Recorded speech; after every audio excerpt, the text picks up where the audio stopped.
শ্রী চৈতন্য মহাপ্রভুর জন্মলীলা। ধর্ম পরাভব হয় যখনে যখনে, অধর্মের প্রবলতা বাড়ে দিনে দিনে। তবে প্রভু যুগধর্ম স্থাপন করিতে সাঙ্গপাঙ্গে অবতীর্ণ হন পৃথিবীতে। সর্পারোহণ লীলা। শ্রমে নিমাই হামাগুড়ি দিতে শিখেছে।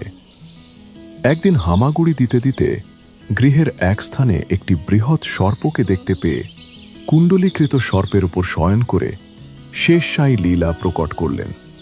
নামকরণ ও রুচি পরীক্ষা মহাপ্রভুর আবির্ভাবের পূর্বেই গ্রহণের ছলে হরিনাম সংকীর্তনের প্রচার করে আবির্ভূত হন।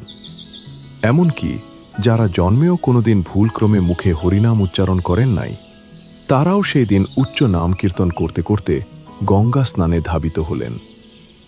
চৌরমোহন লীলা। দুরন্ত ছোট ছেলে নিমাই একদিন বাড়ির সামনে খেলা করছিল। তার গায়ে দামি গয়না দেখে দুই চোর মিলে নিমাইকে চুরি করার পরিকল্পনা।